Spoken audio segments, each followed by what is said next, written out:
പല ഉമ്മമാരും വിചാരിക്കുന്നത് 40-50 വയസ്സായാലും കുഴപ്പമില്ല, ഞാനങ്ങ് വൈറ്റ് വാഷ് അടിച്ച് എൻ്റെ കെട്ടിയോനങ്ങ് സന്തോഷിച്ച് ആർമാദിക്കൂന്നാണ്.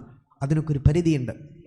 ഒരു ഭംഗിയുള്ള റോസാപ്പൂ അത് ഒരു ഘട്ടം കാണാൻ നല്ല രസമുണ്ടാവും, 10 പ്രാവശ്യം കാണാൻ രസമുണ്ടാവും, 100 പ്രാവശ്യം കണ്ടാലും റോസാപ്പൂ ഒരു 200ാമത്തെ വട്ടം റോസാപ്പൂ അതേ റോസാപ്പൂ എന്നെ കാണുമ്പോൾ ഇത് കുറേ കാലമായി കണ്ടിട്ട്, ഇത്ര കാലമായി കാണാൻ തോന്നുന്നു, കണ്ട സംഭവമല്ലേ എന്ന് പറയും. ആ റോസാപ്പൂവിൻ്റെ മേലെ കുറേ വൈറ്റ് റെഡ് പെയിൻ്റ് അടിച്ച് കറുത്ത പെയിൻ്റ് അടിച്ച് അതിന് ഷെയ്ഡ് ചെയ്തുകൊണ്ട് കാര്യമില്ല, ഈ കണ്ട സംഭവമല്ലേ ഇതിൻ്റെ മേലെ പുട്ടിയടിച്ചതല്ലേ എന്ന് പറയും. അതേസമയം റോസാ പുഷ്പത്തെയാണ് ഇഷ്ടപ്പെടുന്നതെങ്കിൽ എത്ര കാലായാലും മടുക്കൂല. ആ ഫ്ലവറിൻ്റെ ഭംഗിയല്ല സ്നേഹിച്ചത്, ആ പുഷ്പത്തെയാണ്, അതിൻ്റെ സത്തയാണ്. ഇതാണ് ജീവിതം നിലക്കാൻ ഏറ്റവും പ്രധാനം എന്ന് പറയുന്നത്. അല്ലാതെ മുഖഭംഗി മുഖശേപ്പ് എന്നൊക്കെ പറഞ്ഞാൽ അത് കാലാകാലം നിലനിൽക്കുന്ന ഒന്നല്ല, അല്ലേ? കാലാകാലം നിലനിൽക്കുന്ന ഒന്നല്ല. വയസ്സാകുന്നതിന് അനുസരിച്ച് ഇതെല്ലാം നഷ്ടപ്പെടും, മുഖത്തിൻ്റെ ഷേപ്പ് ഔട്ടാകും, ശരീരത്തിൻ്റെ മാറ്റങ്ങളൊക്കെ സംഭവിക്കും. അവിടെ ഭർത്താവിൻ്റെ പ്രണയവും സ്നേഹമൊക്കെ ഇഷ്ടപ്പെടണം, അത് വിടാതെ കൂടെ നിൽക്കണമെങ്കിൽ ഒറ്റ മാർഗ്ഗമേ ഉള്ളൂ, മൂപ്പരുടെ സിറ്റുവേഷൻ മനസ്സിലാക്കി കൂടെ നിൽക്കുക. വേറെ ഓപ്ഷൻ ഒന്നുമില്ല. അപ്പുറത്തെ പുതിയാപ്പിള അടിപൊളി, മറ്റേ പുതിയാപ്പിള അടിപൊളി, ഇൻസ്റ്റഗ്രാമിൽ കാണുന്ന പുതിയാപ്പിളമാരൊക്കെ അടിപൊളി, വാട്സാപ്പ് സ്റ്റാറ്റസ് കാണും എന്തോരു നല്ല ഭാഗ്യം ചെയ്ത മോളാണ്, ഓൾ അങ്ങോട്ട് കൊണ്ടുവന്നു ഇങ്ങോട്ട് കൊണ്ടുവന്നു, പുര നിറക്കാതെ അങ്ങോട്ട് ലോകം മൊത്തം കറക്കുന്നു. എൻ്റെ പുതിയാപ്പിള എന്നൊന്ന് ബീച്ച് പോലും കൊണ്ടുപോയിട്ടില്ല. ഇതിൻ്റെ പേരിൽ ഭർത്താവിനെ ടെൻഷൻ അടിപ്പിക്കുന്ന സ്വഭാവമൊക്കെ ഒന്ന് വൈൻഡപ്പ് ചെയ്യുക, സ്റ്റോപ്പ് ചെയ്തേക്ക്. വളരെ വളരെ സീരിയസ് ആയിട്ട് പറയാൻ, നിങ്ങൾ ഇൻസ്റ്റയിലും അവിടെയും ഇവിടെ യൂട്യൂബിലും കപ്പിൾസ് അതൊന്നും ഏറ്റവും നല്ല ലൈഫാണെന്നൊന്നും കരുതണ്ട. നിങ്ങളൊക്കെ അറിയുന്ന ഒരുപാട് സെലിബ്രിറ്റികൾ എൻ്റെ ഇൻസ്റ്റഗ്രാമിൽ വന്ന് എനിക്ക് സങ്കടം മെസ്സേജ് അയച്ചിട്ടുണ്ട്. കല്യാണം കഴിക്കാൻ പറഞ്ഞതൊക്കെ സമാധാനം കൊടുക്കാം, അവർക്ക് സന്തോഷം കൊടുക്കാൻ, ചെലവിന് കൊടുക്കാൻ, അവൾക്ക് സമാധാനം കൊടുക്കാൻ പറ്റുന്ന ആളുകളാണോ കല്യാണം കഴിച്ചോന്നാണ് പറഞ്ഞത്. മനസ്സമാധാനം ഭാര്യയ്ക്ക് കൊടുക്കൽ വളരെ നിർബന്ധമായ ഒരു കാര്യമാണ്. ദുഃഖം സങ്കടം ഉണ്ടാക്കാൻ പാടില്ല. സ്വഹാബാ, നാളെ പരലോകത്തിലോ ഏറ്റവും മോശപ്പെട്ടവര് അതാരാണെന്നറിയുമോ? നാളെ പരലോകത്ത് ഏറ്റവും മോശപ്പെട്ട വിഭാഗം അതാരാണെന്നറിയുമോ? ഹബീബുനാ റസൂലുള്ളാഹി സ്വല്ലല്ലാഹു അലൈഹി വസല്ലം തങ്ങൾ 3 വിഭാഗം ആളുകളാണ്. ഒന്നാമത്തെ വിഭാഗം മാതാപിതാക്കളെ വേദനിപ്പിച്ചവരാണ്. രണ്ടാമത്തത് ഷാരിബുൽ ഖംറാണ്. മൂന്നാമത്തത് പരസ്പരം വഞ്ചന ചെയ്ത ഇണകളാണ്. സ്വന്തം ഭാര്യനെ പറ്റിച്ചു, ഇവനായിരിക്കും ആഖിറത്തിൽ ഏറ്റവും മോശപ്പെട്ട 3 വിഭാഗത്തിൽ ഒന്ന് എന്ന് റസൂലുള്ളാഹി സ്വല്ലല്ലാഹു അലൈഹി വസല്ലം. റസൂലുള്ളാഹി സ്വല്ലല്ലാഹു അലൈഹി വസല്ലം തങ്ങൾ ഒരു സദസ്സിലേക്ക് വരുന്നു. സ്വഹാബികളോട് ചോദിക്കാണ്, സ്വഹാബ, നിങ്ങളിൽ ഏറ്റവും നല്ല പുരുഷൻ ആരാണെന്നറിയുമോ? ഏറ്റവും നല്ല പുരുഷൻ ആരാന്നറിയുമോ? നമ്മളോട് ചോദിക്കുകയാണ് ഏറ്റവും നല്ല പുരുഷൻ ആരാണ്. നമ്മൾ എന്തെങ്കിലുമൊക്കെ ഉത്തരം പറയും, അല്ലേ? പള്ളിയിൽ സുബഹിന്റെ മുമ്പ് പോകുന്ന ആളെന്നൊക്കെ പറയും, ഒക്കെ നല്ലതാണ്, വളരെ പ്രധാനപ്പെട്ടതാണ് അതൊക്കെ. ഹബീബുനാ റസൂലുള്ളാഹി തങ്ങൾ പറഞ്ഞു, സ്വഹാബാ, ആണുങ്ങളിലെ ഏറ്റവും നല്ലവര്, വഖിയാറുക്കും, ആണുങ്ങളിലെ ഏറ്റവും നല്ലവര്, ഖിയാറുക്കും ലിനിസാഇഹിം, ആരെയാണോ അയാൾ കല്യാണം കഴിച്ചത് സ്വന്തം ഭാര്യയോട് നല്ല പോലെ പെരുമാറിയവരാണ്. പുരുഷന്മാരിൽ ഏറ്റവും നല്ലവർ വിവാഹം ചെയ്ത പെണ്ണിനോട് ഏറ്റവും നന്നായിട്ട് ആരാണ് പെരുമാറുന്നത് ഓരാണ്. ഇതൊന്നും ഞാൻ പൈങ്കിളി വായിക്കുകയല്ല, പൈങ്കിളി മാസിക നോക്കി പറയുകയല്ല, ഇത് ഏതെങ്കിലും യൂട്യൂബിൽ നോക്കി പറയല്ല. അള്ളാൻ്റെ റസൂല് പറഞ്ഞത് സല്ലല്ലാഹു അലൈഹി വസല്ലം പറഞ്ഞു തരാണ്. ഇത് അള്ളാൻ്റെ ദീൻ ഇങ്ങനെ പഠിപ്പിച്ചത്, അതിലപ്പുറത്തേക്കൊന്നും ചിന്തിക്കണ്ട. കെട്ടിയോളോട് നല്ല നിൽക്ക് പെരുമാറണമെന്ന് മുത്തുനബി പറഞ്ഞ ഹദീസുകളെ ഞാൻ ഓർമ്മപ്പെടുത്തിയ, അവർക്ക് ഇങ്ങോട്ട് മാത്രമല്ല ബാധ്യത. പലരും വിചാരിച്ചത് കല്യാണം കഴിച്ചാൽ ഓലെന്തും ചെയ്യാം, ഓളൊരു മൂലയിലാക്കാം, നമ്മുടെ പരിഗണനയും സ്നേഹമൊക്കെ നാട്ടുകാർ മുഴുവനും, അല്ലെങ്കിൽ മക്കള്, നമുക്ക് ഏറ്റവും വലുത് മക്കള്. ഒരിക്കലും അല്ല. ഹബീബ് റസൂലുള്ളാഹി സ്വല്ലല്ലാഹു അലൈഹി വസല്ലം തങ്ങൾ പറഞ്ഞിട്ടുണ്ട്, ഒരു പുരുഷൻ ഏറ്റവും വലുത് മാതാപിതാക്കളാണ്.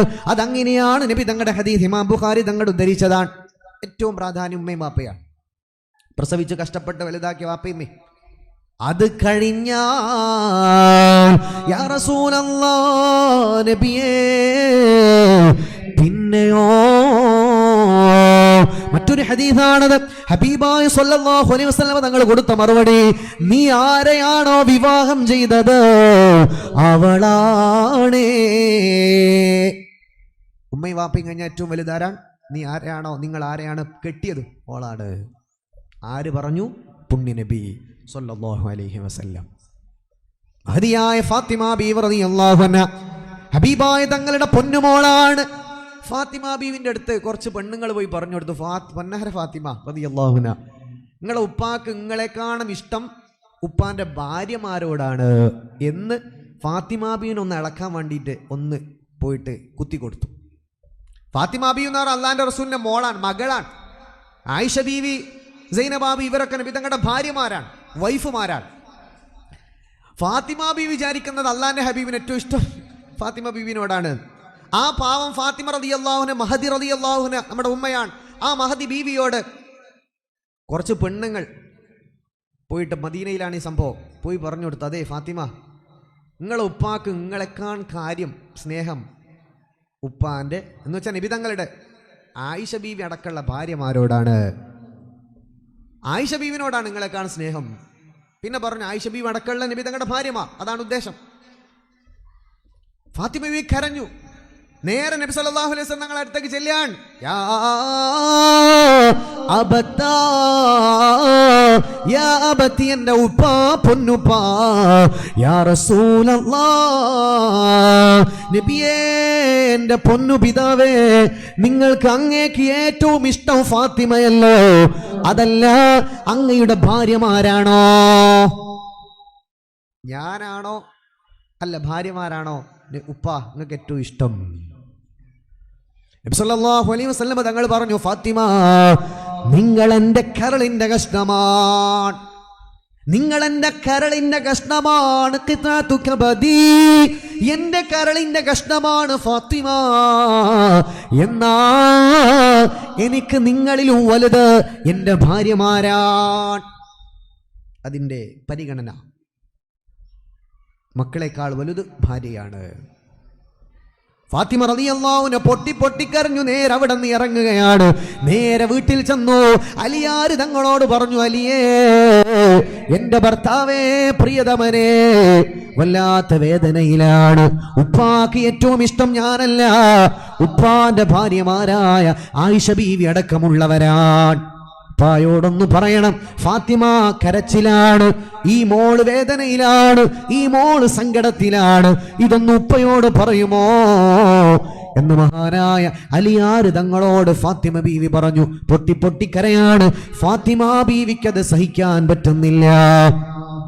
അലി ഇബ്നു അബീ ത്വാലിബ് തങ്ങൾ, ഫാത്തിമ ബീവിന്റെ ഭർത്താവ്, നേരെ നബി തങ്ങളുടെ മുന്നിലേക്ക് ചെന്ന് പറഞ്ഞു, നബിയേ, പൊന്നുമോള് കരച്ചിലാണ് നബിയേ, എപ്പോഴും വേദനയിലാണ് നബിയേ, വല്ലാത്ത സങ്കടത്തിലാണ്.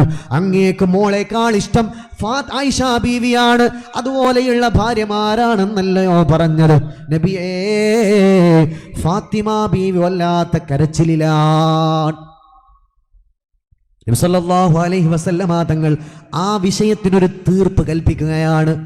അതിനു മുമ്പും ഇതുപോലൊരു സംഭവം ഉണ്ടായിട്ടുണ്ട്. നബി സല്ലല്ലാഹു അലൈഹി വസല്ലം തങ്ങളുടെ മോളാണ് സൈനബ ബീവി. സൈനബ ബീവിയോട് ആരോ ചെന്ന് ഇളക്കി കൊടുത്തിട്ടുണ്ടായിരുന്നു. സുബ്ഹാനല്ലാഹ്. അങ്ങനെയുള്ള വിഷയം നബി സല്ലല്ലാഹു അലൈഹി വസല്ലം തങ്ങൾ തീർത്തു പറയാണ്. വളരെ മനോഹരമായ ഒരു വാക്കാണ് പറഞ്ഞത്. മോനെ അലിയേ, ലാ തുഅ്ദീനി, ഈ കാര്യം പറഞ്ഞ് നിങ്ങൾ എന്നെ വേദനിപ്പിക്കരുതേ, എന്നെ ബുദ്ധിമുട്ടാക്കരുത്. ആയിഷ ബീവിയുടെ കാര്യം പറഞ്ഞ്, എന്റെ പത്നിമാരെക്കാൾ പരിഗണന മക്കൾക്ക് കൊടുക്കണമെന്ന കാര്യം പറഞ്ഞു എന്നെ വേദനിപ്പിക്കരുതേ, ബുദ്ധിമുട്ടാക്കരുതേ. എനിക്കെന്റെ മക്കളെക്കാൾ വലുത് ഞാൻ കല്യാണം കഴിച്ച എന്റെ ഭാര്യമാരാണെന്ന് മുഹമ്മദ് റസൂലുള്ളാഹി സ്വല്ലല്ലാഹു അലൈഹി വസല്ലം. മക്കളുണ്ടായത് പിന്നീടാണ്. ആദ്യം ജീവിതത്തിലേക്ക് വന്നത് ഉമ്മയും ബാപ്പയും കഴിഞ്ഞ ജീവിതത്തിലേക്ക് വന്നത് എൻ്റെ ഭാര്യമാരല്ലയോ? ഉമ്മയും വാപ്പയും കഴിഞ്ഞാൽ ഏറ്റവും വാല്യൂ കൊടുക്കേണ്ടത് കല്യാണം കഴിച്ചവളോടാണ്. ഇതാണ് ദീൻ പഠിപ്പിക്കുന്നത്, നാട്ടുവർത്തമാനമല്ല. പരിഗണനയാണത്. അതുണ്ടെങ്കിലേ ജീവിതത്തിൽ രക്ഷയുള്ളൂ.